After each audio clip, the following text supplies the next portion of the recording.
Muy buenas tardes, bienvenidos sean todos. A nombre del equipo que realiza esta publicación que hoy cumple, bueno, que este mes acaba de cumplir 13 años, a nombre de Ulises Cruz, Diana Venegas, Jennifer de la Cerda, Adriana Castillo, Gustavo Peineman, Judith Hernández y una servidora Norma Herrera, pues les damos la más cordial bienvenida a este festejo, que decidimos hacerlo pues una mesa de reflexión sobre periodismo científico aquí en Ensenada.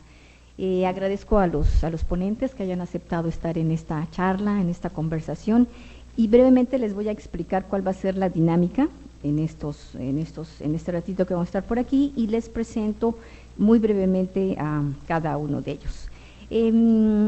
Vamos a tener 3 minutos para que cada uno de ellos exprese su opinión respecto a lo que piensa del tema, el tema central, periodismo científico en Ensenada. Posteriormente vamos a plantear algunas preguntas detonadoras que esperamos susciten el debate, la reflexión, quizá el acuerdo o desacuerdo entre los participantes.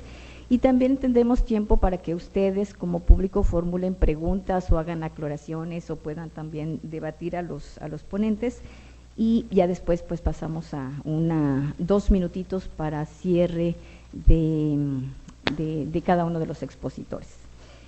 Bien, tenemos entre nosotros a Javier Cruz. Javier Cruz es egresado de la Escuela de Periodismo Carlos Septién García de la Ciudad de México, egresó en el año de 1978, y desde entonces su ejercicio profesional pues ha sido en diversos medios. Ha trabajado como redactor, comenzó como redactor y reportero en el diario Noroeste en las ciudades de Culiacán y Mazatlán, Sinaloa, desde 1978. Posteriormente pues ha trabajado en diversos medios de comunicación aquí en Ensenada, ha sido corresponsal del periódico Excelsior, ha trabajado en el semanario Azteca News, ha trabajado también en el semanario Unión Hispana. Es autor del libro Los inversionistas, los macrofraudes de Brisamar y Ginza, libro editado en 1992.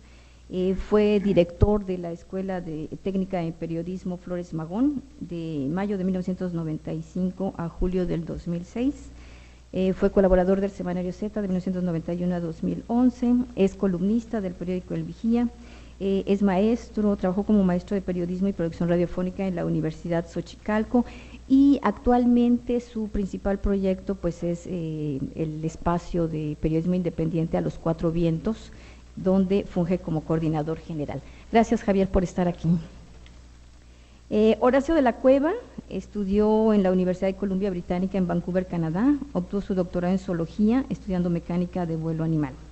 Es miembro del Sistema Nacional de Investigadores, investigador titular C aquí en el CICESE, donde imparte clases como ecología, evolución, manejo y conservación. Es coordinador del programa de la maestría en Administración Integral del Ambiente, es un posgrado con el CICESE.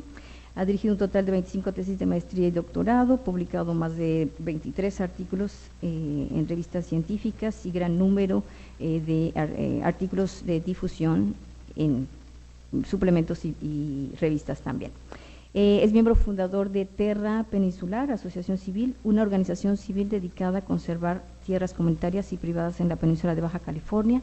Es miembro fundador del Jardín Botánico Todos Santos y miembro de los comités ejecutivo y técnico del Sonorian Joint Venture, una alianza internacional dedicada a la conservación de aves en el noreste de México y suroeste de los Estados Unidos.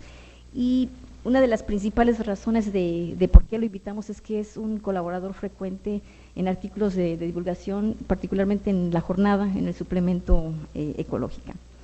Luis Alberto Delgado Argote es ingeniero geólogo con doctorado en geología. Está adscrito a la División de Ciencias de la Tierra desde 1989. Trabaja temas de petrología ígnea y sus ambientes de formación, tectónica y riesgos geológicos. Es editor de la revista Geos de la Unión Geofísica Mexicana desde 1996. Participa activamente cada año en las Olimpiadas de Ciencias de la Tierra que organiza la Unión Geofísica Mexicana y la División de Ciencias de la Tierra, así como en el taller de ciencia para jóvenes que organiza el CICESE, la UNAM y la UABC. Marco Antonio Flores Mancilla es egresado de la licenciatura en Ciencias de la Comunicación por la Universidad Autónoma de Baja California. Actualmente es jefe de información del periódico El Mexicano, Ha sido reportero desde diciembre de 2007, ha cubierto visitas presidenciales y de secretarios de Estado, conferencias de gobernadores fronterizos, reuniones binacionales de alcaldes transfronterizos, campañas y jornadas electorales y federales, además de desastres naturales como la inundación del 2010 y el huracán Jimena en 2009.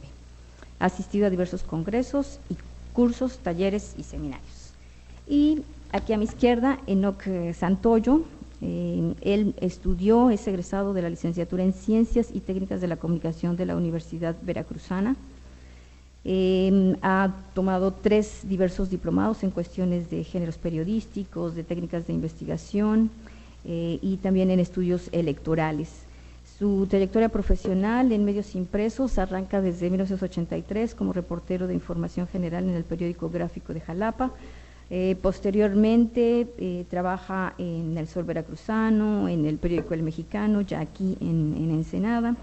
En 1998 recibe el Premio Estatal de Periodismo en la especialidad de noticia y desde junio de 2007 a la fecha es director editorial de El Vigía.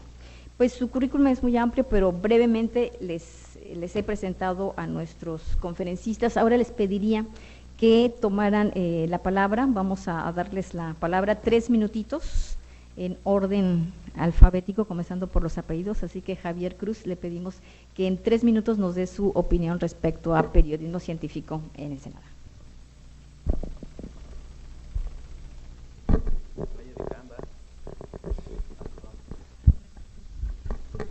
Bueno, pues muchas gracias, primero que nada, Norma, por haberme hecho esta invitación a participar en el foro, y enhorabuena y larga vida todavía para la Gaceta, que tan digna y tan profesionalmente estás dirigiendo, y con un crecimiento que pues yo podría sentir que es el primer medio de comunicación realmente relacionado con el periodismo científico. Yo creo que en Ensenada en particular y en el país en general, el periodismo científico está prácticamente en pañales, se está desarrollando, está comenzando a tener o a atraer la atención de los medios de comunicación, de los dueños, de los directores, porque siempre se le ha visto como un sector demasiado elitista, demasiado encerrado en sí mismo, y lo mismo ha originado también que los medios de comunicación le dignen muy poco espacio en radio, televisión, medios escritos. En internet últimamente ha crecido muchísimo el desarrollo del periodismo científico. Yo recuerdo cuando fundamos la Escuela de Periodismo Norma, conjuntamente, recuerdo que cuando estábamos elaborando el plan de estudios de la carrera técnica de periodismo, pues nos dimos cuenta de que era necesario, era fundamental que en Ensenada esta escuela tuviera precisamente la materia de periodismo científico, porque era inconcebible que, siendo la ciudad en donde es mayor el número de científicos per cápita por habitante, estamos hablando de aproximadamente 500 científicos en este momento en Ensenada, para una población de casi 400,000 habitantes, pues definitivamente estamos hablando, lo sitúa, de hecho, el censo del INEGI sitúa a Ensenada efectivamente como la ciudad con ese primer lugar, y veíamos que era fundamental entonces que Ensenada contara, y la escuela en particular de la Flores Magón, contara por primera ocasión en una carrera, específicamente en su plan de estudios, una materia que se definiría como periodismo científico. Desafortunadamente, y de la cual tú ibas a ser titular, me acuerdo de la materia precisamente, pero pues no hubo interés por un lado, nunca pudimos desarrollar un curso porque era de las materias optativas que teníamos ahí en la escuela, y bueno, definitivamente pues no tuvimos la oportunidad de poder desarrollar por primera ocasión en todo el noroeste de México esta materia dentro de una carrera técnica, y específicamente hablando de periodismo, que es un medio de comunicación social especializado, ¿verdad?, en difusión de información y en el análisis de hechos de interés común. Entonces, yo recuerdo que cuando estábamos desarrollando precisamente ese plan de estudios, esa materia en particular, pues hablábamos de que se requerían toda una serie de conocimientos técnicos, éticos, muy especiales para que finalmente pudiéramos hablar de que se está desarrollando periodismo científico en realidad en un medio de comunicación. Ahorita lo que tenemos en Ensenada prácticamente empiezan a tener cierta importancia, cierta relevancia, porque bueno, los mismos científicos también por otro lado están generando información que comienza a trascender por su importancia, por su relevancia, y tiene un impacto a nivel ya ni siquiera local, estamos hablando de asuntos de carácter internacional, en donde desafortunadamente siento que también estamos pagando el noviciado. Por un lado nos falta efectivamente el dominio de ciertas técnicas para poder, y ciertos estudios, ciertos conocimientos, ciertas especialidades que nos permitan en un momento determinado desarrollar un verdadero periodismo científico. Estamos hablando de que podamos finalmente no nada más ser reproductores de las noticias que ustedes están generando como científicos, específicamente aquí en el CICESE o en otras instituciones de educación superior. Desafortunadamente, también los espacios son muy, pero muy limitados. Yo recuerdo y lo que pasa es que también los medios de comunicación o los propietarios o los directores de los medios de comunicación creen que la ciencia no vende, y ese es afortunadamente uno de los grandes problemas que tenemos. Se le ha dado un valor comercial a la venta de notas, y bueno, a veces se cree que el periodismo científico no va a vender o las notas informativas no van a vender. Entonces esto provoca que también los espacios para el sector científico y tecnológico y de innovación en México, aquí particularmente en el Senado, pues sean prácticamente nulos, sean muy pocos, y desafortunadamente también los científicos han tenido que crear un lenguaje adecuado para podernos comunicar en palabras que sean comunes a toda la comunidad, los mensajes de lo que están haciendo aquí, de los trabajos de investigación que están haciendo aquí. Entonces yo me limito en este momento nada más a comentar eso. Después ampliamos. Gracias.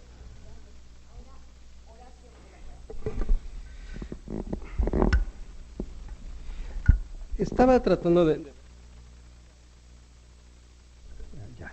un tema apropiado para esta mesa, y creo que es algo que nos atañe a todos los que hacemos ciencia y los que hacemos reportaje de ciencia, y le llamo que eso es, tenemos aquí unos problemas de verdad, ¿sí? Y también se vuelven en problemas de lenguaje, porque todos estamos tratando de decir algo que es verdadero, que es la verdad, y creo que el concepto de verdad cambia entre un abogado, así poniendo otros ejemplos, entre un abogado, un científico y un reportero. Si la verdad de un científico jamás es una verdad absoluta, es una verdad asociada a una probabilidad, y que es cierto, y si estoy cierto, completamente seguro, no estoy completamente seguro, tiene un error y una incertidumbre intrínseca, y a veces es difícil hacer entender que este es parte de nuestro desarrollo, que no existe esta verdad absoluta, ¿no? Así como, porque en las notas rojas o en los reportes de juicios, esta es la causa única y no hay duda que esta fue que cometió el crimen. Nosotros sí tenemos este problema de que nuestra verdad no es lo mismo, y aquí viene uno de nuestros dos problemas fuertes, uno de interpretación, que nosotros hablamos con un lenguaje y las palabras que usamos no tienen el mismo uso que tienen en la vida diaria, y hacer entender eso de repente, a lo mejor el reportero sí lo entiende, pero a la hora que lo tiene que tener, que ella tenga tiempo limitado o largo limitado de un artículo, cambia mucho eso. Y el otro problema, que creo que es el que a veces nos irrita más, es esto de que se están pidiendo contrastes, ¿no? De que tú opinas esto, ¿y qué opinan otros científicos? Bueno, y se le puede dar validez. Yo puedo opinar que no existe el monstruo del lago Ness porque hay muchas razones para dudar de su existencia, pero la parte del trabajo del reportero es a buscar la opinión de quienes dicen que sí existe, aunque sus reglas de medición y sus estándares sean diferentes, como que necesitas hay esta necesidad de contraste que pierde la forma de cómo trabaja el científico, que es por revisión por pares y metodologías estándares. Entonces también tenemos esa cosa de que no necesariamente nosotros no creemos que necesariamente tengamos que ir a preguntar si existe el lago Ness a la sociedad de criptozoología, ¿no? Y existe la sociedad de criptozoología, aunque no lo quiera. Entonces están estas diferencias. Y la otra, y creo que es uno de los problemas que vamos a estar tocando aquí, ¿quién escribe? ¿Cómo hacemos un reportero científico? ¿Quién debe ser un reportero científico? ¿Un reportero que aprende ciencia? ¿Una persona que estudió ciencia y decide que le gusta más el reportaje debe de hacer eso y debe dedicarse a esto, ¿no? Y entonces caemos otra vez, ¿cuál es el lenguaje apropiado? Y por último quería tocar otra cosa que es, ¿qué es la investigación? Bueno, la investigación de un científico y la investigación de un reportero son diferentes y vamos a escribir y reportar diferente. Y le reportamos a diferentes gentes. Nosotros le reportamos a pares. Y los reporteros le reportan. Regularmente el reportero no le importa mucho qué escribió el otro, ¿no? A menos que le haya robado la nota. Le importa a quién se lo va a vender. Entonces están estas diferencias. Ahí le voy a dejar porque me voy a meter unos... Podríamos ponernos a discutir qué es la verdad, discutiendo de algo que a lo mejor vale la pena meterse después, que son las estadísticas de las campañas presidenciales. Es un buen ejemplo. Pues entonces, hasta aquí la intervención de Horacio, y ahora cedemos el micrófono a Horacio. Vamos a dejar, si quieren, perdón, a Luis Delgado. No, es el orden alfabético.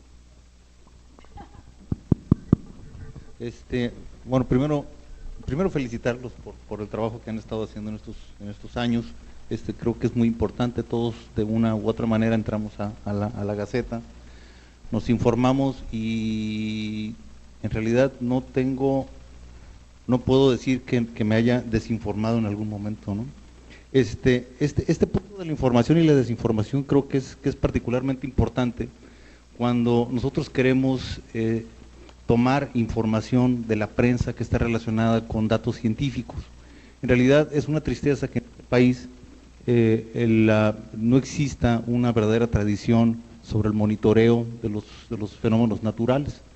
Estamos muy acostumbrados a adquirir la información de otros medios y en buena parte quiero pasar, así como vivimos de anécdotas, quisiera pasar una anécdota muy reciente sobre una nota que apareció en La Jornada, ¿sí? Esta es una nota que apareció el 17 de mayo y es bien interesante, ¿sí? Y esto pues, nos hace pensar un poco sobre la responsabilidad de escribir cierta información en ciertos medios, ¿sí? Sobre todo llegan a todas partes.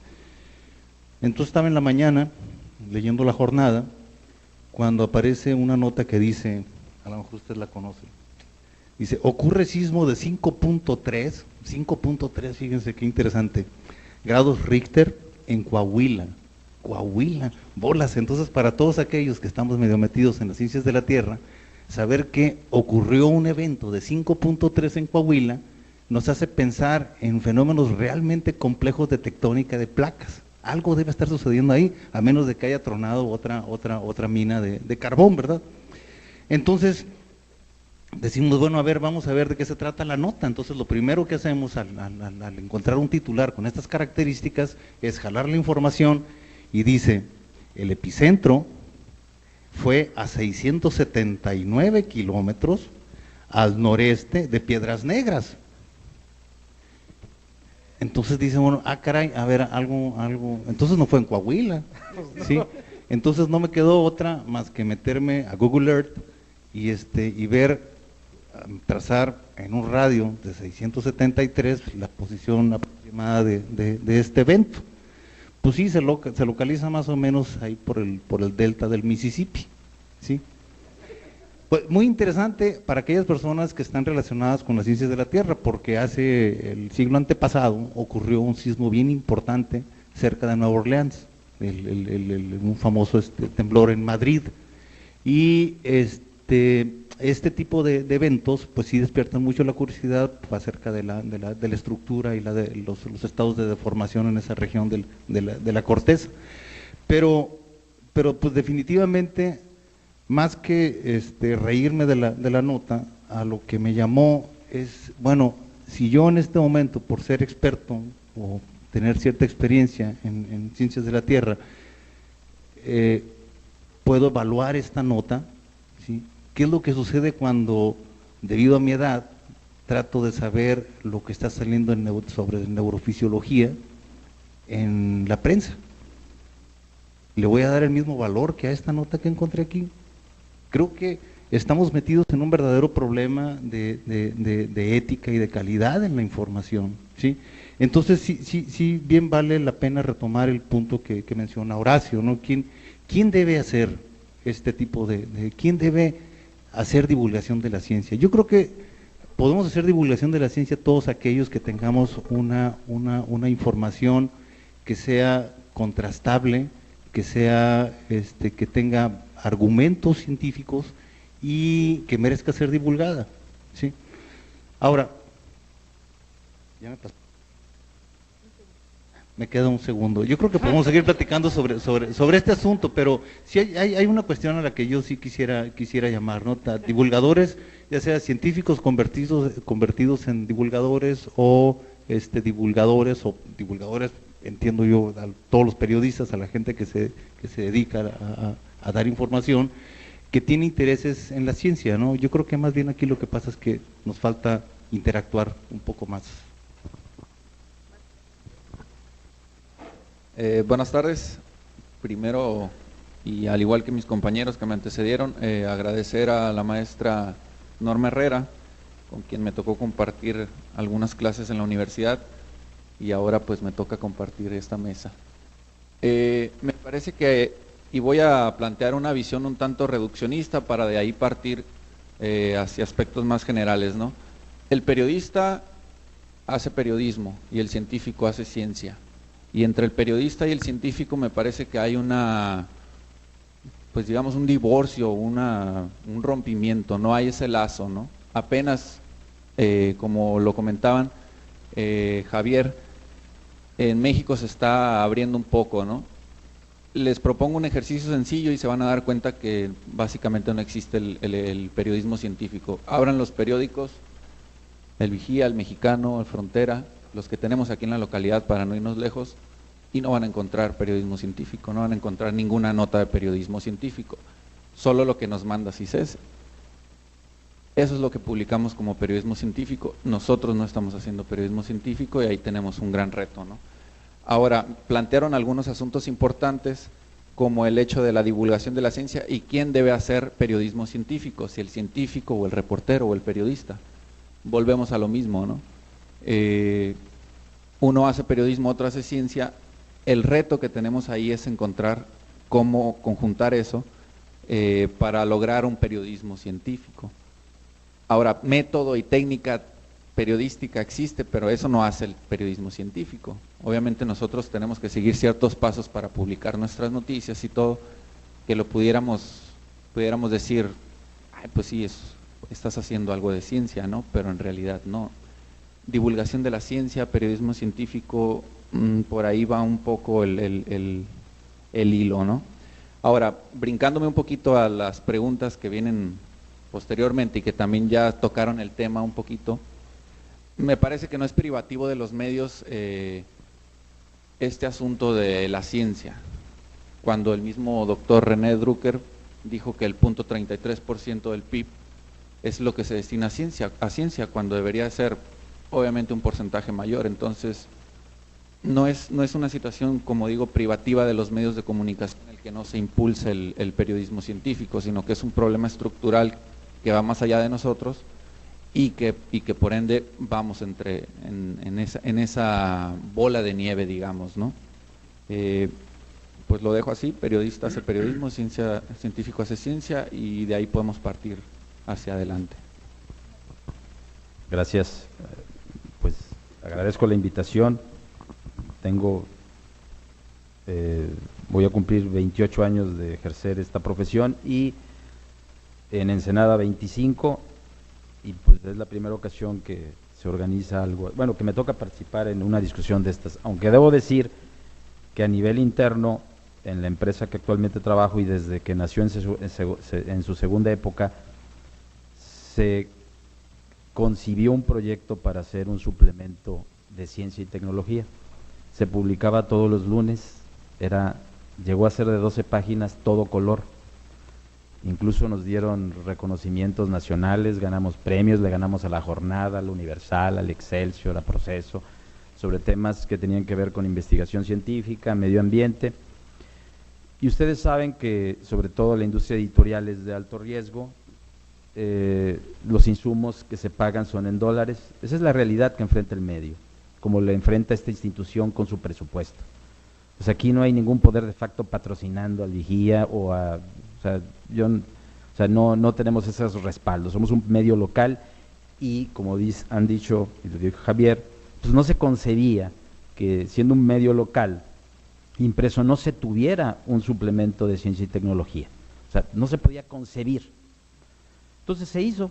Teníamos una editora que ganó estos premios, teníamos un reportero, un equipo exactamente que venía aquí a todo este módulo tan hermoso y que tiene una preciosa vista al mar, pues a preguntar, entrevistar a científicos.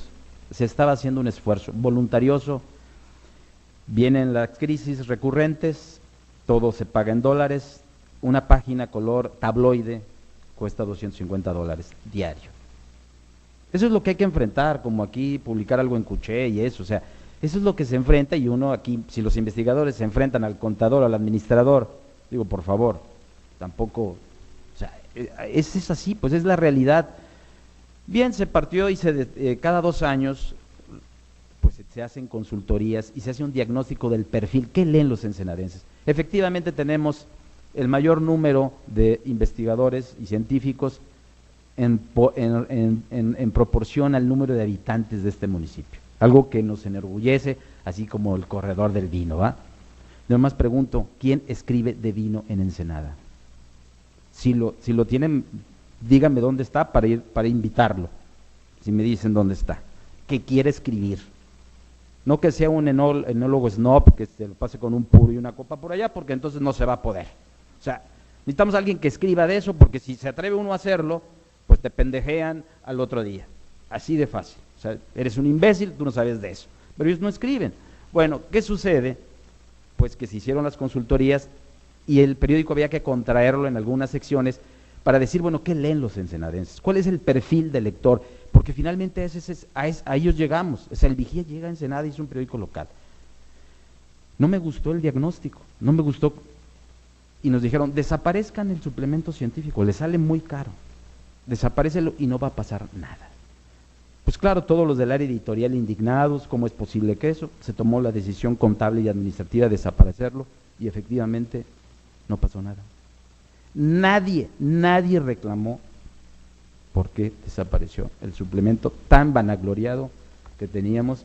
Aquí hay gente que participó, aquí están trabajando ahorita con CICES.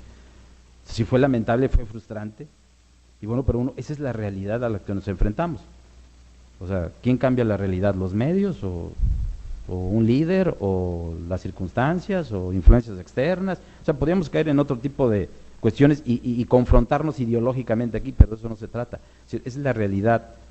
Y caer en lo anecdótico, para cerrar, cuando se da lo del tsunami, a las 10 ya habíamos cerrado el periódico. Gracias al Sky me entero de las dimensiones del tsunami, ¿verdad?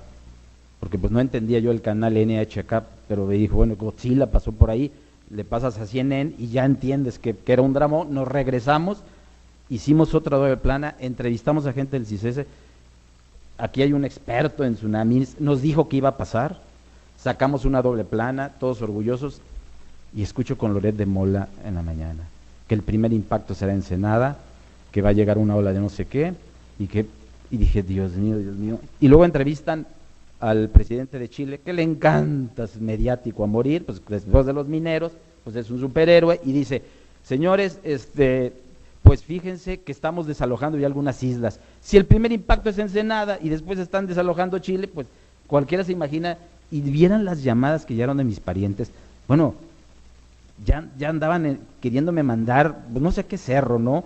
Pero les dije, es que no va a pasar nada. Entonces todo el esfuerzo que se hizo a nivel local te rebasa por lo que ya transita por redes sociales, porque la escuela, porque la televisión es muy entretenida y la escuela y los centros de investigación son muy aburridos, en fin, es todo un fenómeno, pero sí quiero decirles que sí genera frustración, por eso lo declaro en mi papel de periodista ciudadano, ¿va? Ya ahora que está tan de moda deslindarse de las cosas, de que sí se hizo un esfuerzo por generar un producto informativo, pero tiene razón Marco, o sea, ya lo de los perfiles será tema de otro segmento. Bueno, ok, pues vamos a pasar a algunas preguntas. Tenemos 10 minutos para que puedan debatir, así que pueden pedir la palabra libremente y ver si están en acuerdo o desacuerdo. Sí. Perfecto. A petición del público, la pagamos. Okay. Bueno, como no lo vemos exactamente. Bueno, pues se ha hablado aquí de las limitantes, problemas de lenguaje, quién debe hacer divulgación de la ciencia o periodismo de la ciencia, nos han hablado de problemas de ética, de calidad en la información, nos han hablado también pues de la realidad que fungen los medios, ¿verdad? O sea, $250, perdón, un tabloide a color, existió ese suplemento de ciencia, ¿por qué desapareció? Quizás sería una de las preguntas, además de la económica, o si solamente fue una razón económica. Pero una primera pregunta que les planteo es, qué limita más al periodismo científico? ¿La falta de preparación de los periodistas en temas de ciencia o la de los investigadores en materia de periodismo? Porque muchas veces escuchamos eso en ambos lados, ¿no? El investigador no sabe comunicarse con los medios de comunicación, o escuchamos, los periodistas no entienden nada de ciencia. O sea, ¿qué es lo que limita más al periodismo científico? Horacio. Me puse, es una pequeña nota aquí, dice periodismo científico contra divulgación de la ciencia. Yo creo que son dos cosas muy diferentes. Yo creo que si tomas que el periodismo científico solo es divulgación de la ciencia, un buen diálogo entre un investigador y un reportero puede darte un buen producto. ¿Y qué es periodismo científico? Periodismo científico sería hacer la investigación, sería también destapar fraudes en ciencia, cómo funciona el CONACYT. Yo hago divulgación de la ciencia como científico porque puedo expresarme, y yo creo que un buen científico que no puede decir en palabras simples lo que está haciendo, no es tan buen científico. Tienes que poder explicarle a cualquiera, porque realmente, aunque no, ¿qué es esto? Que regresamos a que es la verdad. Estoy simplificando una verdad compleja, que ese es otro de los problemas, y es en esta simplificación donde se pierde. Pero yo creo que sí podemos distinguir entre periodismo científico, que es investigación, y divulgación de la ciencia, que es transmitir lo que unos ya hicieron a otro público. Luis. Sí, yo quisiera añadir también algo en ese sentido, porque si la nota está fea, pues la escribió mal quien lo haya hecho, investigador o periodista, ¿sí? Pero si la nota es precisa, ¿sí?, entonces el escritor es un patán, porque nadie lo entiende, ¿sí? Entonces, al final de cuentas, en este tipo de cuestiones es preparación para los periodistas o preparación para los investigadores es un poco difícil, ¿no? Yo creo que hacia donde va dirigida la información es hacia el público, y tenemos un gran problema de asimilación de la información. En realidad, la competencia principal, creo, hasta donde lo veo, la competencia principal de nuestra información va contra posiblemente deportes, farándula, ese tipo de cuestiones que no invitan demasiado a pensar seriamente en la información. Entonces, el problema que tenemos que atacar, y en ese sentido yo creo que el periodismo científico y la divulgación tienen que ir juntos, es tratar de, sin pretensiones, tratar de educar a un público cada vez mayor, en el sentido de que nuestros lectores cada vez tienen que ser más críticos y no aceptar la información tal cual está llegando, ¿no? Necesitamos ese tipo de lectores, yo creo. Sí, aquí sí agregaría que en efecto lo ideal es tuve la oportunidad de platicar con el editor del suplemento científico del New York Times. No, pues ellos cuentan con unos recursos verdaderamente impresionantes, ¿no? El tipo puede dedicarle todo el tiempo que desee a elaborar y proyectar sus suplementos hasta todo el año. Tiene un equipo de editores, de fotógrafos, tiene un ingeniero en sistemas, pues por cualquier falla que presente su unidad. O sea, es un subproducto, pero con una alta calidad. Entonces, aquí creo que sí tendríamos que tender alguna especie de puente, porque en efecto, al tener los medios para definir sus contenidos, llevan a cabo encuestas o consultorías, contratan a empresas especializadas que dicen, bueno, ¿a qué mercado quieres llegar? ¿Verdad? O sea, tienes un suplemento infantil, tienes un suplemento... Acabamos de rescatar el suplemento cultural, el que se llama Palabra. Tardamos 8 años, pero ya... Y está al frente, pues, alguien que se desayuna, come, cena y vive de eso, que es Rael, ¿no? O sea, si nos hubiéramos ido por las percepciones o posiciones ideológicas, pues no lo estaría haciendo Rael, ¿va? O sea, él sabe de eso, por mí puede hacer de su vida un tambor y dárselo a tocar a quien quiera, pero hace un producto y se le pide que sea de calidad. Y no nos metemos en de que, oye, hazle así, hazle así. O sea, obviamente hay criterios editoriales, pero hay alguien especializado. Aquí, en ese sentido, yo nada más establecería que sí hay que hacer, es muy complicado. Tenemos reporteros de deportes muy especializados, a veces hasta el policíaco, pero el lector en Ensenada, si hay un diagnóstico y en lo personal no me gusta, ¿cómo hacerle, pues como dicen, para que el medio cumpla una función didáctica? ¿Cómo hacerle para que un periódico que sale todos los días, que es local, cumpla una función didáctica? Ese es creo que el reto más grande. Yo pienso que, Norma, si estamos hablando de periodismo científico, entonces la responsabilidad fundamental es de los periodistas. No hay de otra. Existen buenos y malos periodistas, así de sencillo, nada más. Si tú no te capacitas, si tú no te especializas, si tú no te preparas para hacer una entrevista con Horacio o con Luis, definitivamente vas a llegar sin saber absolutamente de qué es lo que te va a estar diciendo. Entonces, eso va a dificultar todavía más el que el científico pueda darte una información que tú puedas traducirla finalmente de una manera tal que todo el mundo te la entienda. Yo recuerdo, por ejemplo, ahí van las anécdotas de nueva cuenta, ¿no? Cuando abrimos, ¿te acuerdas, Norma? En el programa todavía estábamos, yo estaba todavía trabajando con Luis, en Foro 1590. Cuando propusimos esto, ¿te acuerdas? Dijimos, vamos, ¿sabes qué? Cada semana vamos a tener un invitado científico, ¿no? Vamos a tener uno cada 15 días, no recuerdo. Cuando yo lo proponía, decían, es que se te va a caer el auditorio. Y eso fue, esta es una verdadera falacia, eso fue una verdadera mentira, porque créeme que de repente llegaban los científicos también con una gran prejuicio, pensando que posiblemente iban a fracasar al momento de estar dando a conocer su información. Era simple y sencillamente que si yo sabía con tu anticipación a qué personaje, a qué científico o técnico me ibas a hacer el favor de prestarme en un momento para estarlo entrevistando en el programa, o sea, era cosa nada más de prepararme, de investigar, de conocer de lo que él iba a hablar, de conocer con quién estoy hablando, quién es, ¿sí?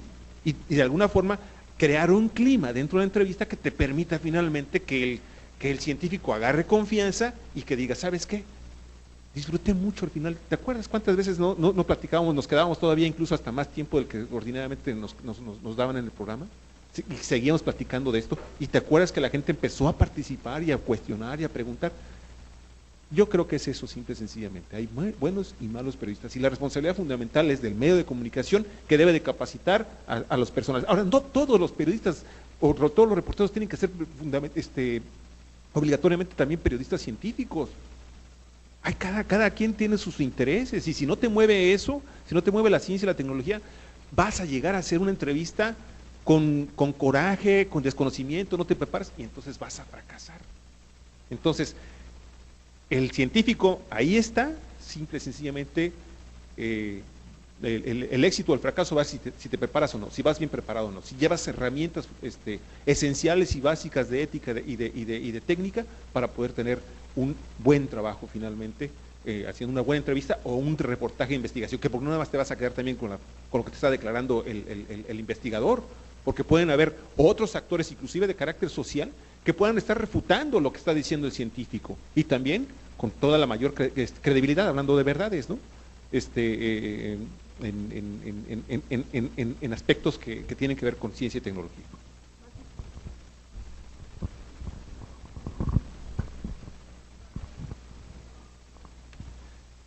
Bueno, la exposición de Javier no pudo haber sido más clara, y retomo el principal planteamiento que hice. El periodista tiene que hacer periodismo, el científico hace ciencia.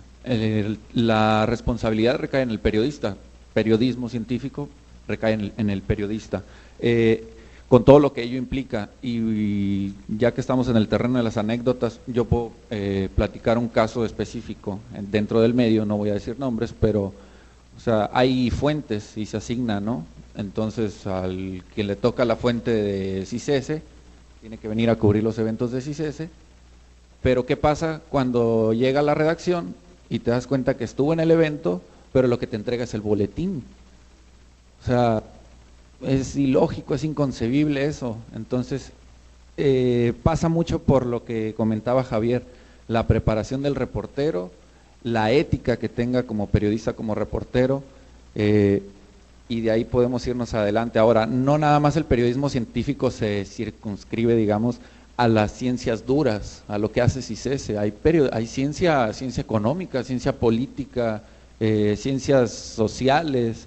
No nada más tiene que ser el periodismo científico, el de las, perdón por la referencia, pero la división de ciencias de la tierra, de geología, de miles de cosas que hay en CICESE, ¿no? Bueno, ahí agregaría yo que estamos en una zona sísmica. Realmente hay una cultura para saber reaccionar ante eventos de esta naturaleza, como nuestros queridos japoneses lo hicieron, que se quedaban dentro del centro comercial deteniendo los estantes. O sea, es impresionante. O sea, estamos en una zona vinícola, hay una real cultura sobre los ensenadenses realmente toman más del medio litro promedio nacional de vino. O sea, estamos hablando de cuestiones y como cuando pasamos del otro lado que re bien se portan, ¿va? O sea, no tiran latas y llevan todos sus papeles, el carro lleva seguro, o sea, la cultura te absorbe, pues, y aquí todavía no hemos logrado eso.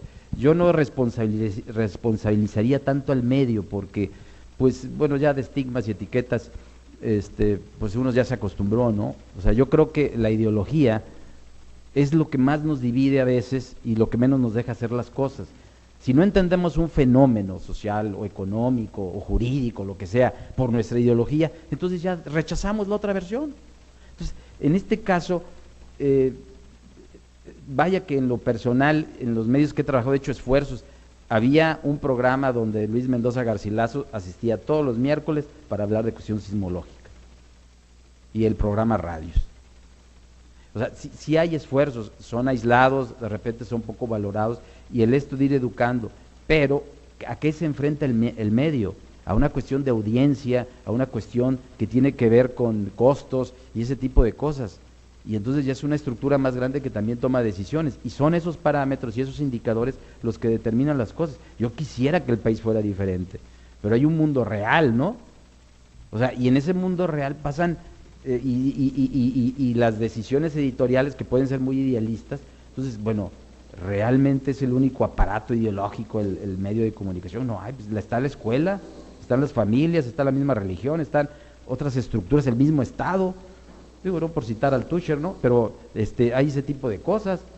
Entonces, sí falta, y tenemos que desde la academia, yo me pregunto si las escuelas de comunicación están formando reporteros. O sea, que quieran hacer eso. O sea, nada más desde ahí, desde la academia, también tenemos un problema para definir perfiles, porque luego, pues, el medio que, pues, todo el mundo quiere cubrir la fuente cultural, nadie quiere cubrir la policíaca, nadie quiere cubrir deportes, todos quieren estar en los eventos del gobernador, ¿va? Del alcalde, pues, todo el poder, ¿no? Yo quería cambiar un poco de tema, porque allá hablamos de periodismo científico, divulgación de la ciencia, pero no hemos hablado de la noticia científica. Es decir, no es raro, hablando del New York Times y de otros grandes periódicos internacionales, que la noticia de primera plana sea una noticia científica. Se descubrió un gen, se logró una vacuna, el Hubble no ve nada,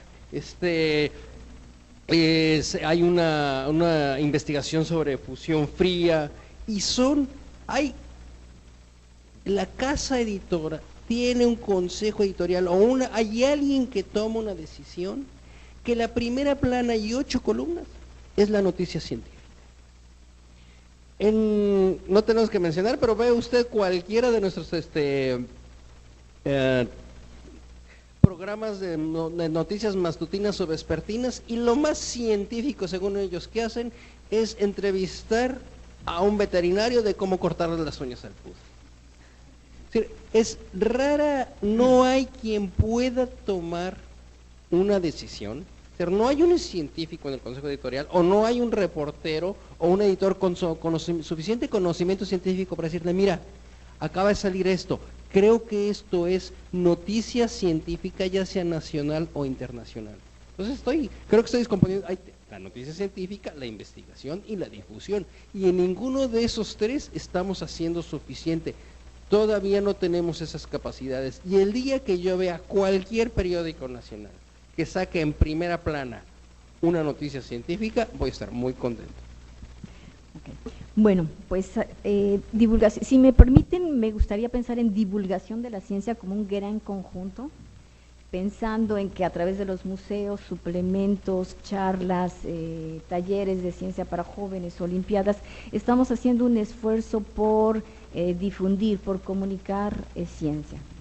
Digamos, ese es el gran conjunto. Ahora, en periodismo científico, sí digamos que es un subconjunto, y que creo que ahí sí una parte medular que toca Javier es el tema de la investigación. O sea, realmente el periodismo por definición debe ser un periodismo de investigación. Y en periodismo de ciencia, pues el requisito me parece que es doble. Ahora, estamos hablando de este encuentro, digamos, mínimo para bailar se necesitan dos, digamos que en el periodismo de ciencia o en la divulgación mínimo necesitamos un comunicador y un científico. En este sentido, ¿son periodistas e investigadores los únicos actores que pueden impulsar la comunicación pública de la ciencia? ¿O hay problemas estructurales que van más allá de estos actores? Por ejemplo, si hay noticias que venden más o menos, si la cuota diaria a entregar en los periódicos no permite al periodista hacer esa investigación más a fondo, los tiempos de la investigación que suelen ser más largos que los del periodismo científico, donde hay que entregar la nota al día siguiente o a la tarde, ¿verdad? ¿Ya? O si está confrontado un poco esto de la divulgación versus los papers. En la comunidad científica sí tiene mayor importancia, obviamente, la redacción de artículos científicos que la divulgación. Esta sería la pregunta. ¿Son nada más los periodistas y los investigadores quienes tienen que favorecer este periodismo de ciencia, o hay otros factores? Tal vez una falta de preparación, mayor educación, cultura. ¿Quién comienza? ¿Javier?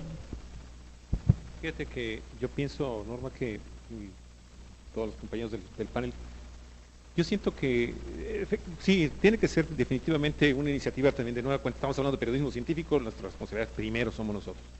Pero sí debemos de tomar en consideración que para hacer un periodismo científico de investigación, que bueno, a mí me parece una verdadera aberración, yo no concibo periodismo como carente de una investigación previa, son sinónimos para mí, periodismo de investigación. Necesitamos, por un lado, también tener una verdadera también áreas de divulgación científica, Norma. Los temas, uno se los puede imaginar como periodista, ¿sí? Los puede estar uno consultando cuando ves un periódico, cuando ves un suplemento especializado, una revista, y puedes decir, a lo mejor por aquí puede ser, ¿no? Pero también el divulgador científico debe de acercarse también con el medio de comunicación, con el periodista, con los directores fundamentalmente, con los directores de los medios de comunicación o con los propietarios directos de los medios de comunicación, para hacerles entender que este proceso de investigación se requiere, ¿para qué? Para que por un lado tengamos la oportunidad nosotros como periodistas de sacar a la luz pública los trabajos tan importantes que se están haciendo en una investigación de carácter tecnológico, de innovación, científico, ciencias básicas, no sé, pero a la vez también tener la opción de poderlo contrastar y que nos puedan apoyar los divulgadores científicos, los departamentos de difusión, con ideas en dónde más podemos obtener información con relación a ese caso que tú estás investigando en lo particular. Insisto, la nota periodística ustedes la generan, los divulgadores o las áreas de información de los centros de investigación, ustedes la generan, y como decía perfectamente bien Marco, muchas veces hasta la reproducimos mal, pues, ¿sí? Le metemos hasta errores ortográficos, los modificamos, los cambiamos, en fin, hacemos una barbaridad con esos boletines de prensa. Pero bueno, es lo más común que se estén manejando las notas, la información, las noticias de carácter científico. Necesitamos finalmente que los divulgadores nos apoyen, que nos identifiquen a la gente que quiere hacer periodismo científico y que nosotros también acercarnos a las áreas de divulgación y de difusión para que podamos tener también finalmente mayor éxito en esta necesidad de que los periodistas y los investigadores, sí, forzosamente tenemos que ser los que debemos ser los principales actores para impulsar estas áreas de conocimiento público de lo que están haciendo. Ustedes ya están haciendo la ciencia, ustedes ya la están haciendo, ustedes ya están investigando, nos corresponde a nosotros acercarnos a ustedes. Ok, un interés en ambas vías. Horacio, Luis. Bueno, yo nada más En la oportunidad que he tenido en la academia, pues nada más entender que cómo construimos el conocimiento. O sea, cómo es que construimos lo que sabemos. O sea, y bueno, aquí tenemos una generación, bueno, nosotros, muy textuales, ¿no? Nosotros crecimos construyendo el conocimiento con base a textos, y ahora es completamente audiovisual la construcción del conocimiento. Y lo dice Giovanni Sartori y un montón de... Pues, ya está muy cañón el tratar de por medios tradicionales, porque ahora hasta la prensa escrita ya es un medio así tradicional, ¿no? Es redes sociales, bueno, y cuando se satanizaba, por ejemplo, la televisión así, caja idiota, pues sí, pero fue simplemente una definición. Entonces ya para qué maldita sea investigamos.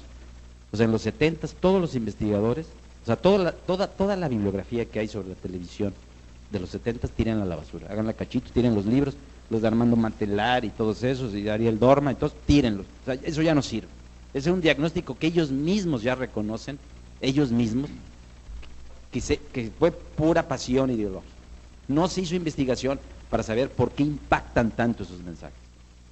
En México, 30 años de telenovelas y apenas se sabe, se quiso hacer una investigación de por qué eran tan exitosas, no nada más en México, en muchos lados. O sea, falta mucha investigación en este país, nada más que la investigación no tiene temporalidad. Tú pregúntale a un investigador si tiene plazos la investigación, pues se va a ofender. La investigación tiene plazos, así decir, ¿sabes qué? Debes de terminar el 2 de junio de 2014, porque si no, no se te va a armar. O sea, ¿no? Tal vez están ajustados a los presupuestos, están ajustados a una agenda política, están ajustados a un proyecto personal, no sé, pero no hay tiempo. Entonces, en este país falta mucha investigación, o sea, para sustentar muchas cosas. El problema es que pudieran ser estas mismas redes sociales, la tecnología audiovisual, la que pudiera contribuir y hacer una formación didáctica. Sí se puede. Bueno, me molesta a mí el Discovery Channel cuando saca que las profecías mayas y le dedica 20,000 programas a lo de Nostradamus y eso, con una producción impresionante. Dije, si le metieran ese billete, de verdad le metieran ese billete para hacer divulgación, para hacer difusión de una noticia científica, pues sería hermoso, o sea, verdaderamente y sería igual de atractivo. O sea, lo que pasa es nada más definir una política, pero si queremos seguir vendiendo con el morbo, pues yo nada más les voy a decir que en Ensenada, de acuerdo a los indicadores que nosotros tenemos, eso no es cuento chino, lo que nos dicen todas las líneas, voceadores, lo que nos dicen suscriptores, lo que nos dicen ciberlectores, lo que nos dice la encuesta y lo que en todos esos indicadores es que en Ensenada se lee la policíaca. Horacio Luis, por aquí. Estaba pensando en cómo se comunicaba la ciencia y cómo se comunica la ciencia ahora. No es, si se pone uno a estudiar un poquito de historia de la ciencia, nada más hay que regresarse al siglo XIX, que no está tan lejos. La ciencia se comunicaba a través de sociedades y las sociedades se conjuntaban cada año y a las reuniones de las sociedades iba el público general. Ya no se puede dar eso porque ya no es posible, porque el público es muy grande. Entonces yo creo que la televisión, las redes sociales y todo eso, siempre y cuando permitan una comunicación más directa de la ciencia, nos van a permitir. Ahí es donde entra la responsabilidad del científico. ¿Qué hago para que mi concepto altamente técnico lo puedan entender otras personas? Y también estaba pensando que qué tan lo importante que va a ser que nosotros estemos permeando la ciencia al público en general, porque aunque supuestamente el 1% del PIB debe de ir a la ciencia, si no hay una simpatía hacia los científicos y a la ciencia del público, a los políticos el 1% o el 0.17% les da lo mismo, mientras no se demuestre que la ciencia es algo que les gusta a los mexicanos y que es una necesidad para el desarrollo. Entonces seguimos que mientras no podamos difundirla, y me regreso, creo que podemos volver a crear una nueva versión de las sociedades científicas de hace mucho para tratar de hacer eso. Luis.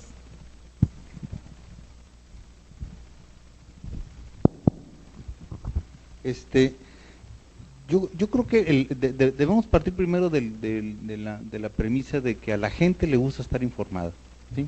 No importa cuál sea el tema, pero a la gente le gusta estar bien informada. Pues es un buen tema para estar en la cantina, tomarse un vino, estar, no sé, para platicar con el café, etcétera, ¿no? Pero uno de los puntos que sí tenemos que atacar es que la información que estemos dando tenga una cierta calidad, digamos, la frescura con la que escriben los periodistas y el conocimiento con el que trabajan los que se dedican al conocimiento, ¿sí? Entonces, a mí me gustaría proponer, así como hemos propuesto otras muchas cosas, desde Hacienda hasta los gobiernos municipales, que iniciáramos con una práctica en la que nosotros, los que nos dedicamos a hacer investigación, pudiéramos editar, porque es relativamente fácil, ¿sí? Se los digo porque yo edito una revista. Entonces, el trabajo de editar es mucho más sencillo que el de escribir, ¿sí? En este país la gente está muy mal entrenada para escribir y, bueno, yo quisiera aprovechar para criticar fuertemente a lo que sucede en las universidades, ¿no? Ahora es bien fácil recibir un grado hasta por vestirse bien, pues, ¿sí? Y eso es terrible. Entonces, la buena práctica que existía de escribir una tesis se está perdiendo, ¿sí? El único momento en el que el estudiante hacía un ejercicio formal de escritura se perdió, simplemente porque hay que sacrificar, porque hay que conseguir dinero, pues, ¿sí? Entonces la eficiencia terminal está castigando terriblemente la calidad. A lo que voy es a lo siguiente, en vista de que cada vez hay menos lectores y por lo tanto menos escritores, muchos menos escritores, mi experiencia editando se reduce. Es un trabajo un poco duro, pero es un trabajo muy gratificante. Recibir documentos y criticarlos por escrito para regresarlos y que sean publicados de una mejor manera. Esta práctica lo que ha hecho es mejorar en todos los niveles la calidad de la información científica.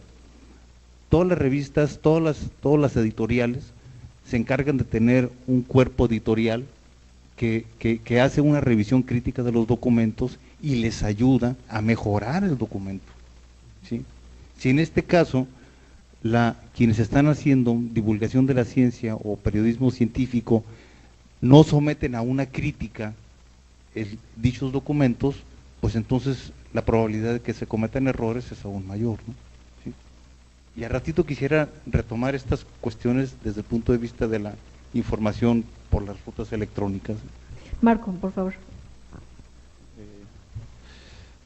Me parece muy importante muy interesante el planteamiento que hace el doctor, y le doy un enfoque un poquito más allá, el del defensor del lector, para los estudiantes de comunicación que están aquí. Me parece una figura básica que no existe o que prácticamente no existe en los medios de comunicación y que es muy similar a lo que él plantea.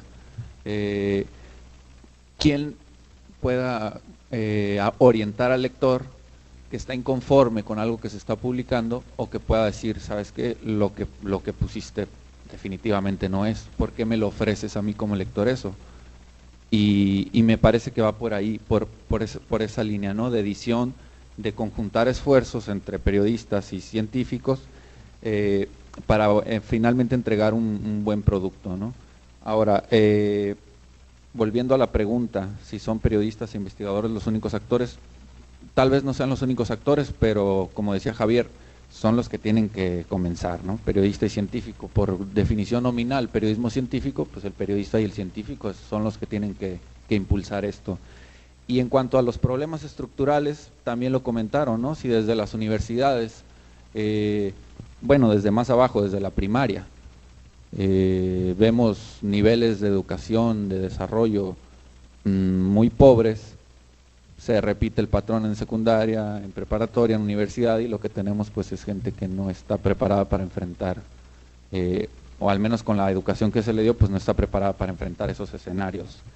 Ahora ya en la cuestión dinámica del medio, definitivamente pues te enfrentas a que tienes un muerto, pero abajo tienes una nota buenísima o por lo menos bien redactada o un tema interesante, pero como dice no, o sea, a la gente lo que le gusta y lo que el medio es una empresa, al menos la mayoría son empresas, no son entes públicos como tales.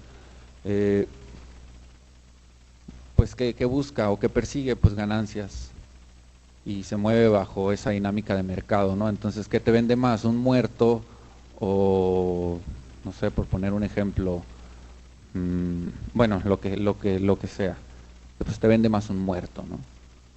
Entonces ahí ya te enfrentas a todos esos intereses, más cuestiones, intereses del medio, ¿no? Editoriales, políticas y demás. Los medios son empresas, ¿verdad, Javier? Sí, nada más un último comentario porque me parece muy interesante lo que está proponiendo Luis.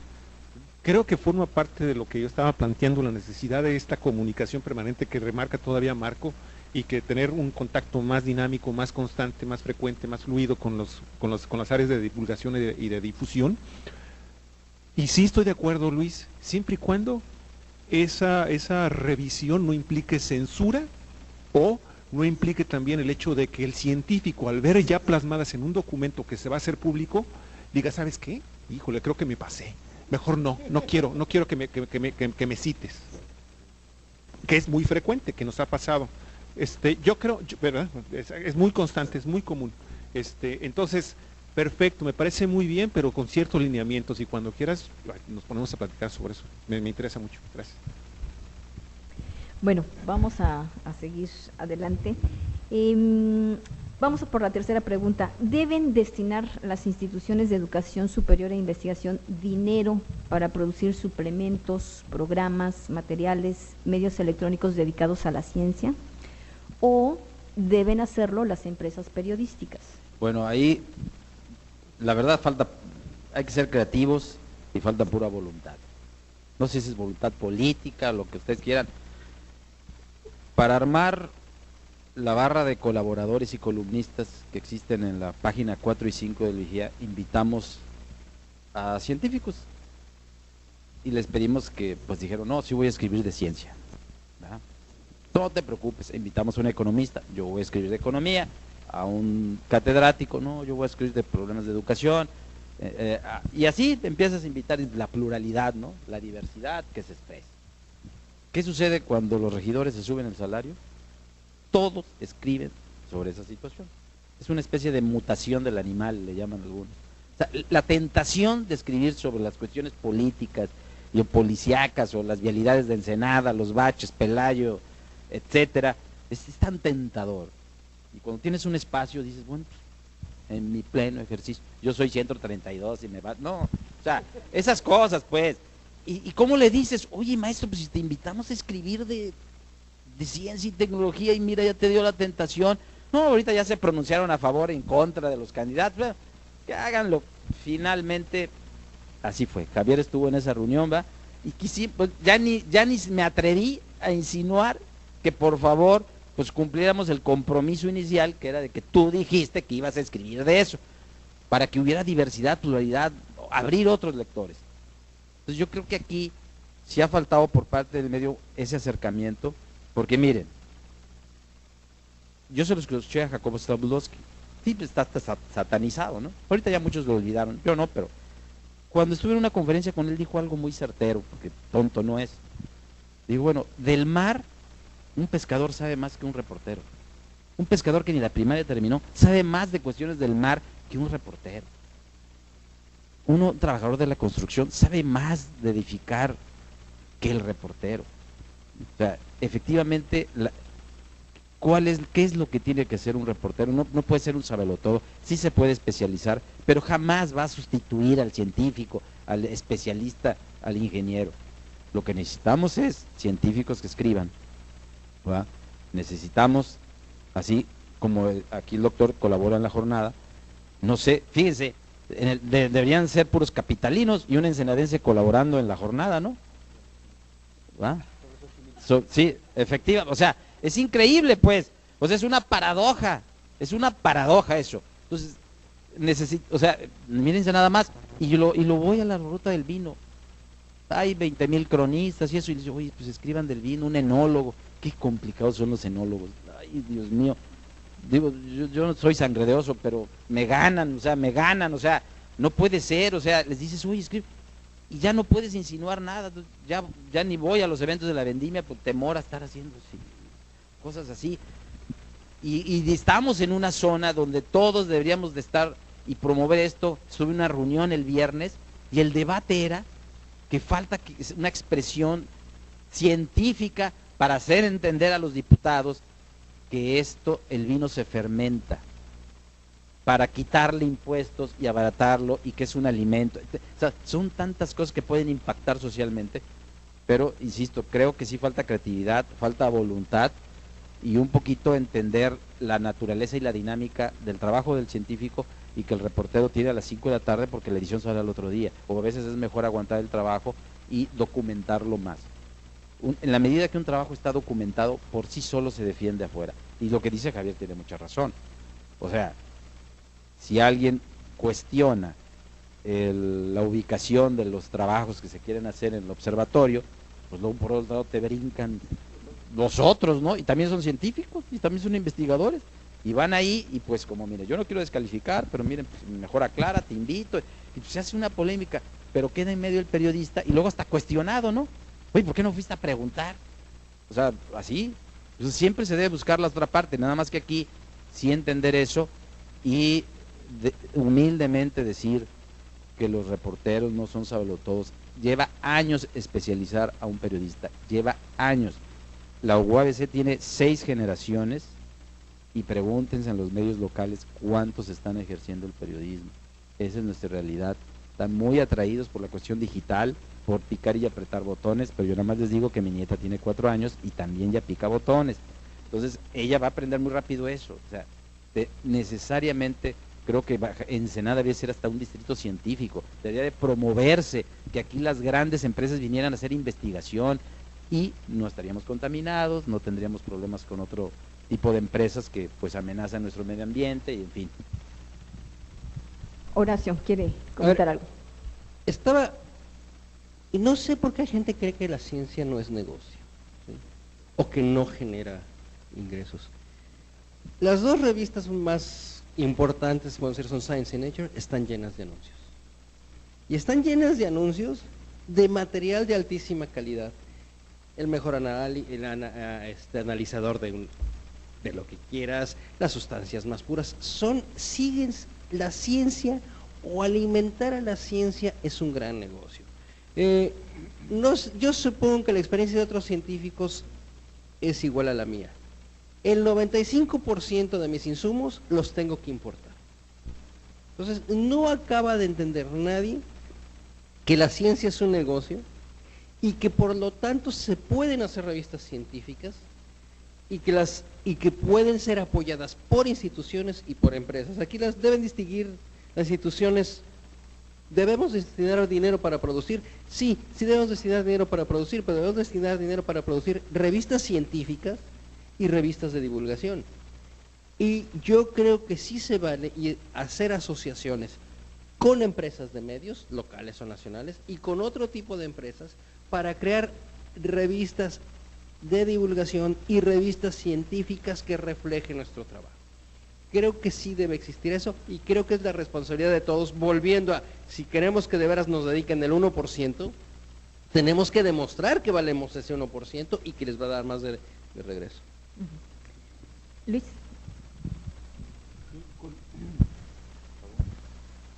Sí, con esta cuestión de quién debe financiar, yo creo que todos deben financiar, ¿no? Las instituciones científicas, pues porque el conocimiento se genera ahí, digamos, una parte del conocimiento del que todos vivimos. Las empresas, pues yo creo que las empresas definitivamente viven del conocimiento, ¿no? Las empresas, al final de cuentas, lo que hacen es aplicar un conocimiento básico que en algún lugar se genera. En realidad, hay muchas separaciones artificiales que lo único que están haciendo es encasillar las cosas, ¿no? Ahora, quien siempre sale ganando en estas situaciones es el gobierno, por decirlo así, ¿no? porque la Constitución dice, ¿sí?, que todos tenemos derecho, ¿sí?, a la educación, pero no dicen a qué tipo de educación, tampoco dicen a qué calidad de educación. Y yo creo que en esto de la calidad de la educación debemos incluir también la calidad de la investigación, digamos, de la calidad del conocimiento, pues, científico en particular. En realidad la cuestión de se le debe inyectar dinero a esta actividad, yo creo que es una cuestión que debe ser un compromiso por parte de todos. Lo que no hemos encontrado realmente son los mecanismos para ligar a los que hacen una cosa y a los que hacen otra cosa, ¿sí? Todos vivimos en simbiosis, todos vivimos de todos, y lo que estamos perdiendo es la oportunidad de tomar ventaja de esta interrelación. En particular, alguien mencionó hace un momento la palabra museo, ¿no? En México los museos son una cosa bien curiosa. Hasta últimamente los museos han dejado de ser aquellos espacios donde simplemente se exhiben cosas, ¿sí? Pero los museos actuales, los museos inteligentes, modernos, son aquellos lugares donde también se genera información. Los museos son extensiones de los centros de investigación donde se puede hacer monitoreo. Y entonces, al hacer monitoreo en los museos expuesto al público le estamos enseñando también cómo se debe monitorear y cómo se mueven las cosas, cómo se mueve el aire, cuál es la calidad del aire, cómo se mueve la tierra, cómo se mueve el océano, ¿sí? En ese sentido, yo creo que debe haber un esfuerzo por parte de la empresa, por parte del gobierno y por parte de las instituciones para que este conocimiento esté en las calles también. Yo creo que mesas como estas deberían ser mesas más grandes, más frecuentes, ¿sí?, donde nos demos la oportunidad de estar analizando y presentando proyectos, ideas nuevas. Cada uno metido en su cubículo realmente genera únicamente muy buenos papers, y a veces. Ok. Marco, ¿quisieras agregar algo? Me parece que el tema de si deben las instituciones de educación media o las empresas destinar más recursos para la divulgación tiene que ver con el interés de uno y de otro, ¿no? Yo no veo realmente mucho interés en las empresas periodísticas por hacer divulgación o por hacer periodismo científico. Me parece que se debería de concentrar más en las instituciones que lo hacen, ¿no?, o que generan ciencia, que hacen ciencia. Ahora, retomo el planteamiento que hace el doctor Luis, pues no necesariamente tiene que ser en cada quien desde su pedestal, ¿no?, desde su trinchera o su torre de Babel. Podemos transmitir ese conocimiento utilizando los museos o lo que era antes las ágoras, ¿no?, por tomar un término así muy griego, que es muy difícil, pero ahora con cuestiones como por ejemplo redes sociales y todo, que ahorita es muy horizontal todo eso, podemos hacer algo. Y sí hace falta que, más allá de que estemos hablando de qué es o qué debe ser o cómo debe ser, hacerlo nuestro, ¿no?, plantear proyectos, como dice el doctor, o sea, que pasemos del análisis a la acción. O sea, bueno, vamos haciendo algo entre todos. Cada quien, si nosotros tenemos la plataforma para poder proyectar eso, pues vamos aprovechándolo, ¿no? Se los ponemos a su disposición con lo que decía Javier, mientras no haya esa censura o esa limitante, ¿no? Por nuestra parte el espacio está abierto para quien lo guste tomar, con esas, digamos, condiciones, ¿no? De, bueno, nosotros hacemos algo, revísalo, edítalo y lo sacamos. Ahí está la propuesta. Espacio abierto. Javier, ¿qué?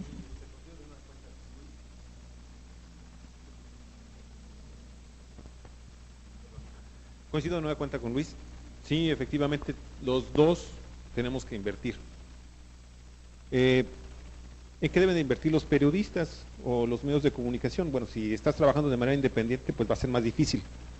En ese sentido, de cualquier forma, pues sí necesitas hacer un gasto que representa el poderte dedicar exclusivamente nada más a hacer periodismo científico, que esa es otra. El medio de comunicación tiene que invertir en, primero que nada, en capacitar a la gente que esté interesada en hacer periodismo científico.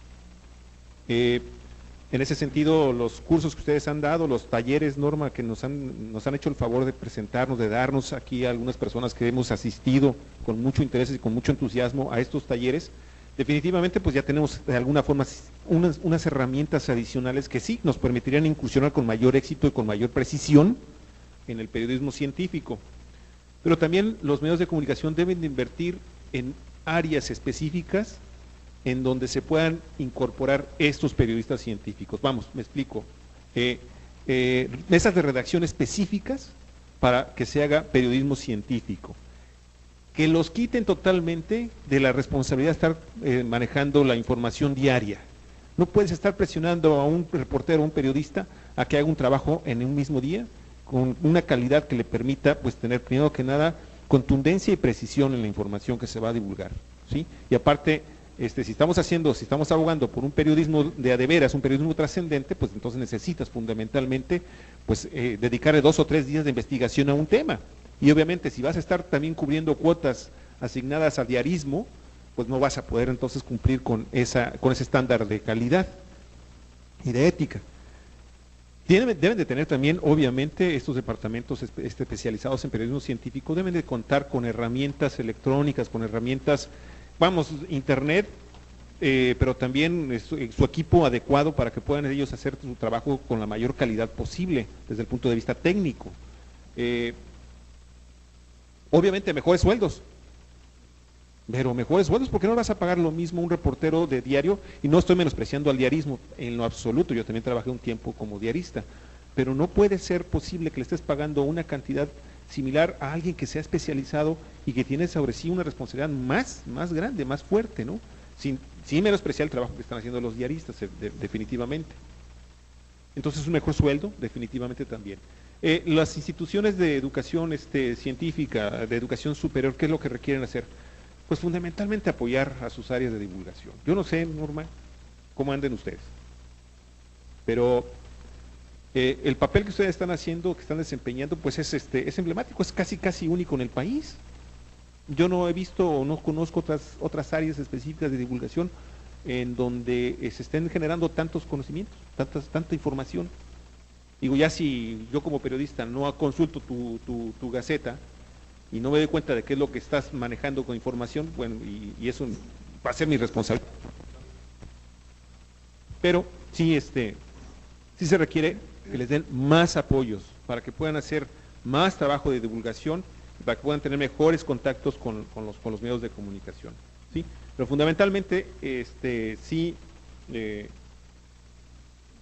se deben de producir por parte también de las instituciones, aunque no es una obligación, pero esto yo creo que lo podríamos incluir ya en la última pregunta que tienes aquí, ¿no? Los mismos investigadores, como ya lo está haciendo Luis, por lo que estoy entendiendo, pueden generar sus propios blogs o sus propias páginas y desde ahí también atraer a los periodistas. Muy bien, bueno, pues ya casi vamos a terminar y ahora me gustaría escucharlos a ustedes. Están muy calladitos de aquel lado, así que antes de plantear la última pregunta, demos unos minutos por si hay preguntas de aquel lado, comentarios, sugerencias, peticiones. Doctor Barnicky.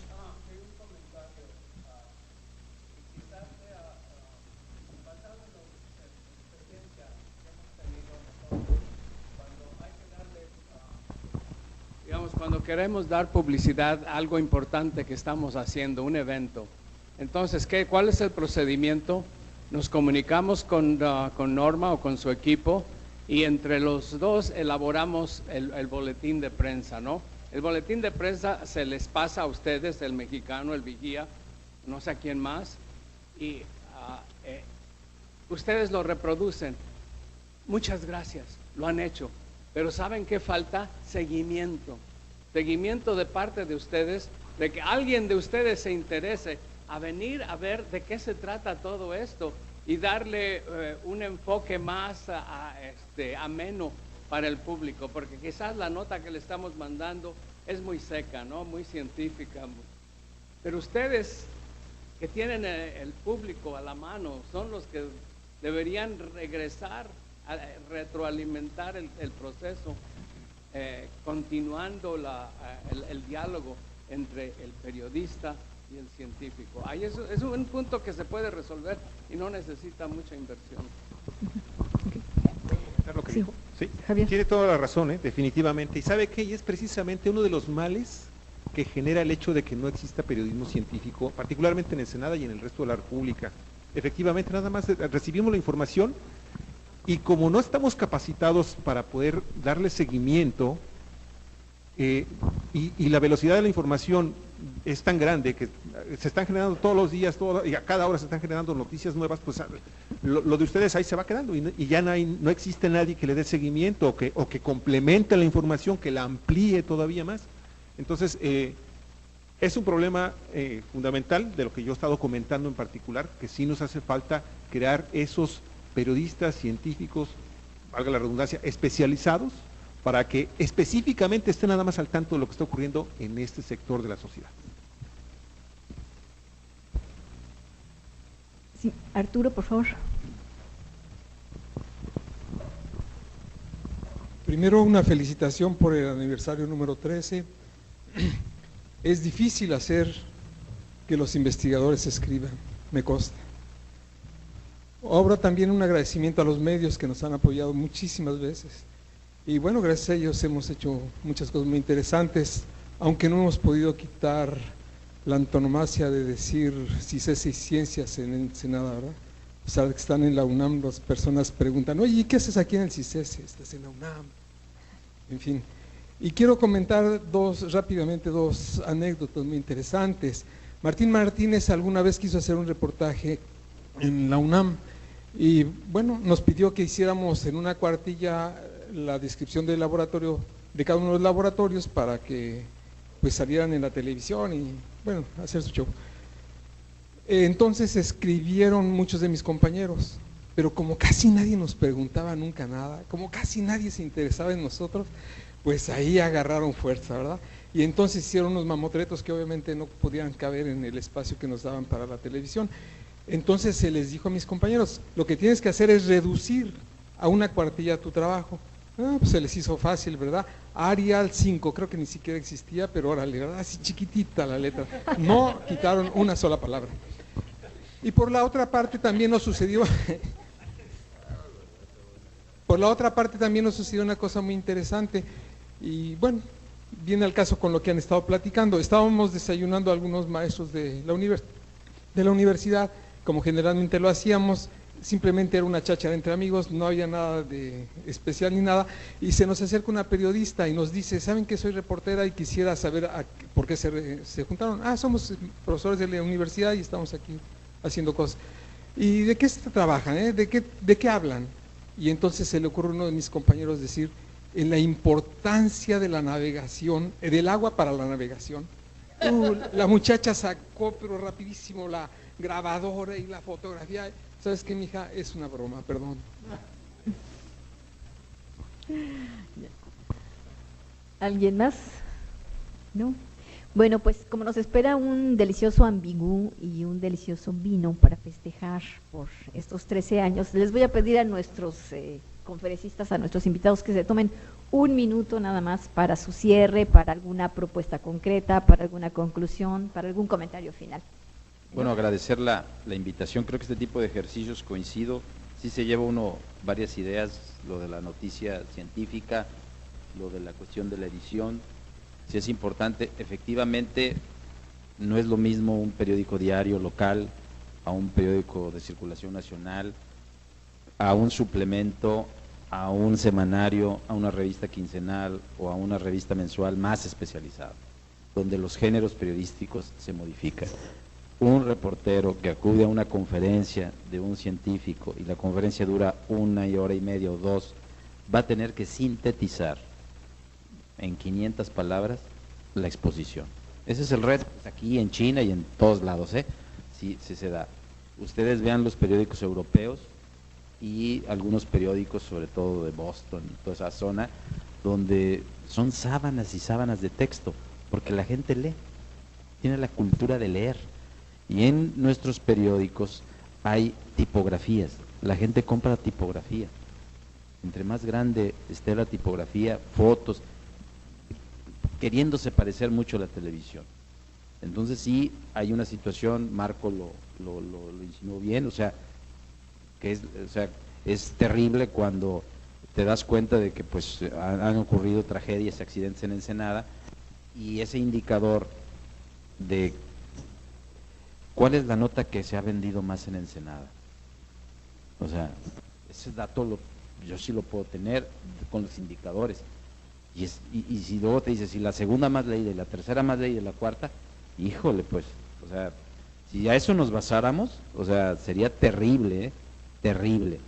Así que creo que sí se tiene que hacer un esfuerzo, porque es una paradoja que Ensenada, teniendo una ruta del vino una original y una más nueva, y teniendo estos centros de investigación, no podamos generar cultura, finalmente, hábitos, que eso es lo que a mí me preocupa mucho, porque tiene y de que eso se reflejara.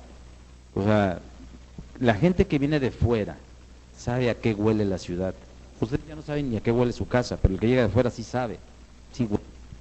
Entonces, el de fuera dice, oye, valora muchas cosas, y no entienden cómo rayos, teniendo tantos científicos, tengamos problemas de vialidad en la Reforma, tengamos problemas de que no sirven las fuentes, tengamos problemas cotidianos que impactan en la gente. Entonces, ahí es donde se debería de que reflejar el tener una comunidad de estas. No es un reclamo.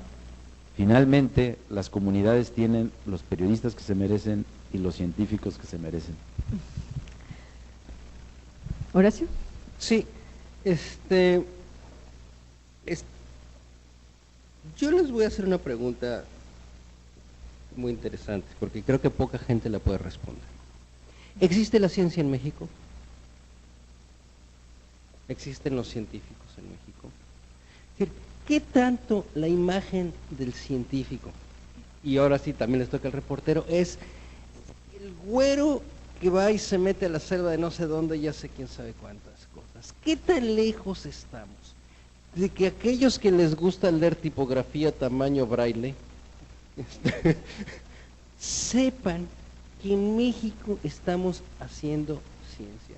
Y estamos haciendo, perdonen, buena ciencia, pero lo podemos decir, con presupuestos mínimos. ¿Dónde está? ¿Qué tanto saben los mexicanos que se hace ciencia en México, y que, a contrario de lo que han dicho así, no solo en la UNAM, ¿sí? Porque afortunadamente para la UNAM tienen un presupuesto de difusión fabuloso, ¿sí? Entonces, ¿qué tanto tenemos de deber como científicos, como reporteros, y aquí como estudiantes de la ciencia, que están aprendiendo a ser científicos y aprendiendo a ser reporteros, de dar a conocer que en México existen ciencia y científicos? Marco. Bueno, antes de cerrar, agradecer a los organizadores de la mesa y a quienes asistieron a ella. Yo recojo después de esta retroalimentación, algunas inquietudes, como esta de la falta de seguimiento, ¿no?, de las noticias o de los eventos, y el continuar ese diálogo. Ahora, a falta de especialización que ha quedado plasmada en los testimonios que hemos abordado, pues lo que se puede ofrecer es colaboración.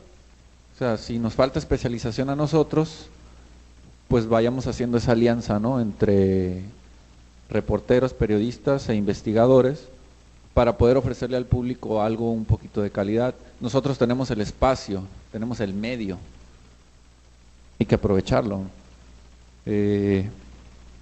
Como les decía, está abierto, puede ser un canal, a lo mejor si no es la Gaceta, pero pueden llegar a un público más amplio, ¿no?, siempre y cuando pues presentemos el contenido de cierta manera que pueda ser interesante para el lector. Y bueno, los dos necesitamos de los dos, ¿no? Periodistas necesitamos material para publicar, los científicos o los divulgadores de la ciencia pues necesitan el espacio donde publicarlo, ¿no? Entonces creo que ahí puede caber, o esa unión se puede dar perfectamente. Muy bien. Luis. Sí, a ver, yo quisiera terminar con una cuestión, va a parecer un poco propaganda, pero no lo es, ¿no? Y tiene un poco que ver con el concepto de algo que se ha manejado desde hace algún tiempo, ¿no? A lo que se le llama la tercera cultura, ¿no? La tercera cultura, esa información científica que todos estamos casi obligados a entregar.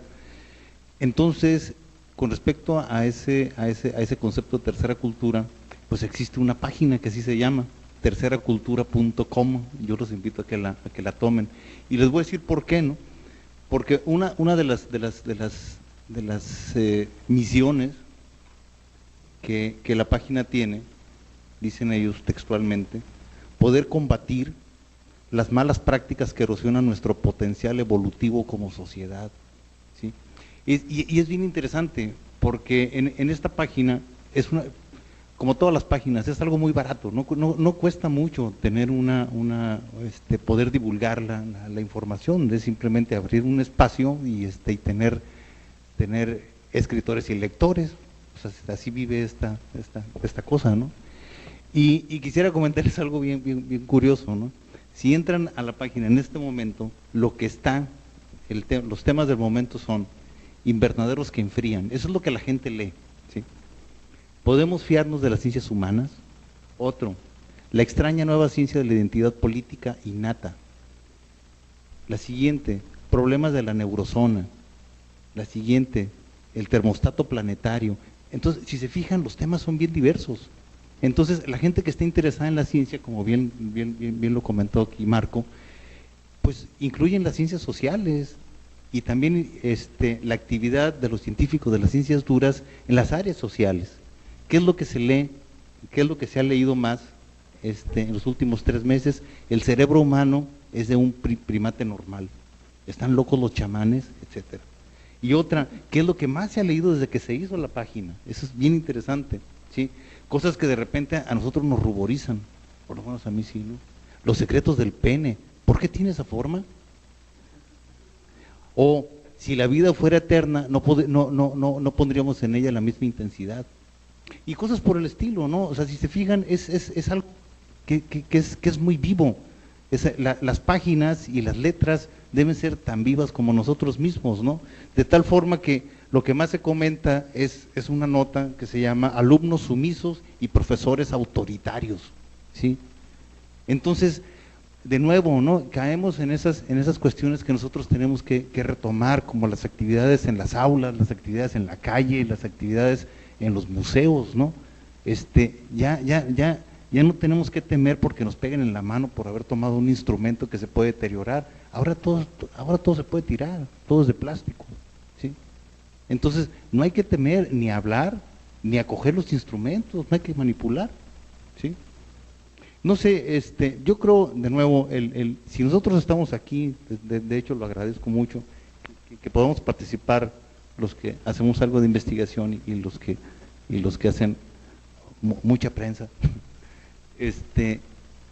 Nosotros estamos adquiriendo, creo que lo estamos adquiriendo, un compromiso, ¿sí?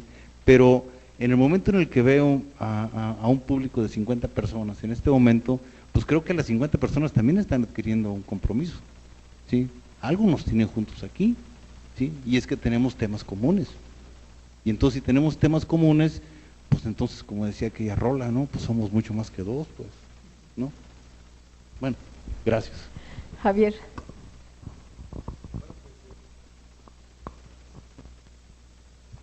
De nueva cuenta, Norma, muchísimas gracias a los panelistas, también gracias por los conocimientos y por las expresiones que se han manifestado, que me hacen concluir finalmente que, pues sí, el tema de periodismo científico ya debería formar parte de una agenda conjunta, Norma, en el que también se involucren a los dueños de los medios de comunicación, porque nosotros aquí podemos decir misa, pero quienes finalmente tienen la enorme responsabilidad de entender todo esto que acaban de hablar y que los sintetizas de una manera tan extraordinaria, Luis, son ellos, o sea, son los propietarios de los medios de comunicación los que deben primero que nada dar el primer paso para que esto se convierta realmente en una realidad que realmente en Ensenada y en todo el estado, pero bueno, estoy hablando específicamente de Ensenada porque aquí estamos, depende de ellos son los que deben de dar ese primer paso, deben entender que un tema científico, tecnológico, de innovación